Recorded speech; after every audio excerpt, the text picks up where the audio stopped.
Shalom teman-teman. Jadi kembali lagi pada renungan pada pagi hari ini, dan mari kita mendengarkan renungan. Dan sebelum kita mendengarkan renungan, baiklah kita berdoa terlebih dahulu. Mari kita dalam doa.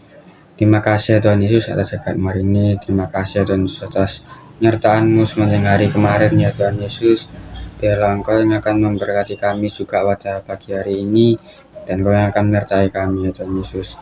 Sebentar kami juga memenungkan firman-Mu, biarlah firman-Mu ini boleh tertanam dalam hati kami di tanah yang paling subur ya Tuhan Yesus, dan kami juga boleh melakukan firman ini dalam kehidupan kami sehari-hari ya Tuhan Yesus. Biarlah Roh-Mu yang bekerja atas setiap kami ya Tuhan Yesus, yang akan memberikan kami semua kemenangan ya Bapa. Terima kasih ya Tuhan Yesus, dalam nama Tuhan Yesus, haleluya, amin.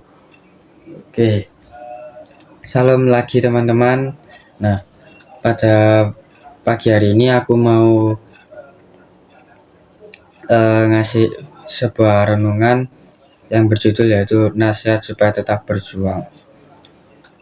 Ini juga diambil dari surat Filipi yang ditulis oleh Paulus, itu di Filipi pasal 1 ayat yang ke-27 sampai yang ke-30. Nah, di ayat yang ke-27 sampai ke-30 ini judulnya yaitu judul perikopnya yaitu nasihat supaya tetap berjuang.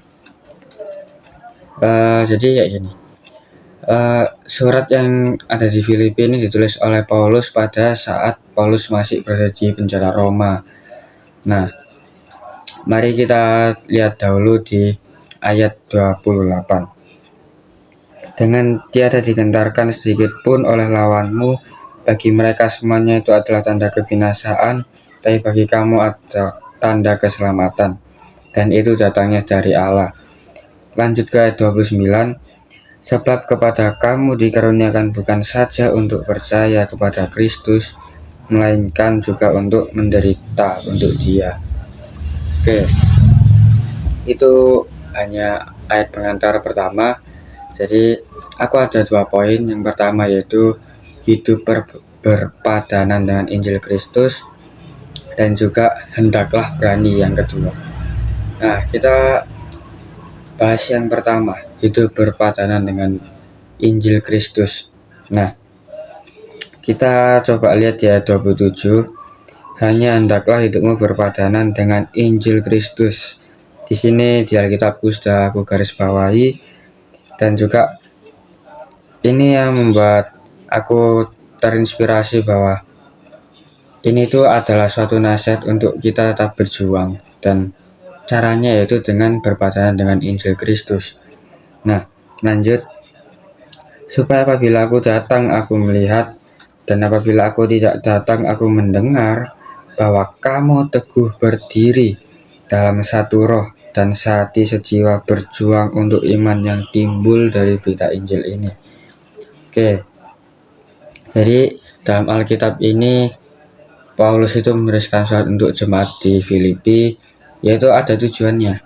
Tujuannya yaitu supaya jemaat di Filipi itu tetap teguh dalam iman. Di sini juga dikatakan bahwa kamu teguh berdiri dalam satu roh dan sehati sejiwa berjuang untuk iman yang timbul dari berita Injil. Nah, dari berita Injil. Kita juga sudah melewati momen Natal ya di tahun lalu. Nah, pada saat Natal itu kan juga kita mendapatkan kabar sukacita, great news, great joy. Nah, kita mendapatkan kabar sukacita, kabar baik itu. Nah, kabar baiknya apa? Yaitu kita mendapatkan karunia keselamatan yang daripada Tuhan Yesus sendiri. Nah, kabar baik itu nggak bisa kita dapatkan asal saja kita percaya, tapi kita juga harus mengerjakannya. Juga kan ada dikatakan iman tanpa perbuatan pada hakikatnya adalah tidak beriman atau mati. Nah, jadi kita itu harus mengerjakan keselamatan itu agar kita mendapatkan mahkota kekal. Nah, mengerjakan keselamatan di sini itu konteksnya dalam poin yang pertama yaitu kita itu bisa hidup sesuai dengan firman Tuhan. Jadi saat kita membaca isi dari firman Tuhan, apapun itu yang Tuhan Yesus ingin katakan pada kita, yang Tuhan Yesus ingin kita lakukan untuk Dia, untuk kemuliaannya, ya itu kan juga sesuai untuk firman Tuhan, berpadanan, kita taat kepada Tuhan Yesus. Nah, jadi di sini yang poin pertama yaitu kita harus tetap berjuang untuk kita juga bisa mengerjakan keselamatan itu melalui kita bisa hidup sesuai dengan firman Tuhan, hidup berpacaran dengan Kristus Yesus. Nah, poin yang kedua lanjut dulu, yaitu hendaklah berani. Adalah pada ayat 28.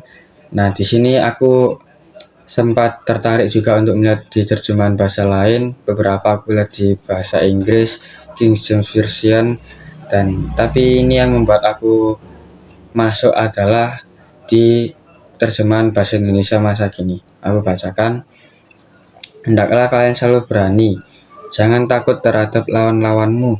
Dengan demikian kalian menunjukkan bahwa mereka pasti akan kalah dan kalian akan menang. Karena Allah sendirilah yang akan memberikan kemenangan kepadamu. Kemenangan. Nah, Paulus itu mengingatkan supaya jemaat di Filipi waktu itu supaya jangan takut untuk melewati rintangan. Coba kita baca di ayat 30 juga. Dalam pergumulan yang sama seperti yang dahulu kamu lihat padaku dan yang sekarang kamu dengar tentang aku. Di sini ada tulisan pergumulan. Nah, jadi saat kita menghadapi rintangan, kita menghadapi suatu pergumulan, nah kita itu harus tetap percaya bahwa dalam Yesus kita mendapatkan kemenangan. Oke, jadi sekian firman yang bisa aku sampaikan. Biarlah kita juga tetap mau berusaha untuk tetap berjuang, karena ada jaminan yaitu hidup kekal atau mahkota kehidupan yang kita akan terima saat kita bisa mengerjakan keselamatan itu. Kita bisa bertahan dalam perjuangan ini sampai pada garis finish dan kita akan kembali kepada Bapa yang di sorga. Sebab di Yohanes juga dikatakan bahwa di rumah Bapakku sudah banyak tempat. Nah, oke, jadi mari kita akhiri renungan pada hari ini lewat doa. Mari kita dalam doa. Terima kasih Tuhan Yesus, terima kasih ya Bapa. Kami sudah melakukan renungan-Mu, biarlah apa yang kami dengarkan ini ya Bapa, boleh tertanam dalam hati kami ya Tuhan Yesus. Dan biarlah Tuhan Yesus kami juga selalu tetap mau berjuang akan kehidupan kami ini. Kami tahu bahwa tidak mudah, tapi Engkau yang akan menuntun kami ya Tuhan Yesus. Terima kasih ya Bapa, terima kasih ya Tuhan Yesus. Kami serahkan aktivitas kami pada hari ini, biarlah kami boleh menyenangkan hati-Mu ya Tuhan Yesus. Terima kasih ya Bapa, terima kasih ya Tuhan Yesus. Dalam nama Tuhan Yesus, haleluya. Amin. Oke, God bless semua, Tuhan Yesus memberkati. Dadah.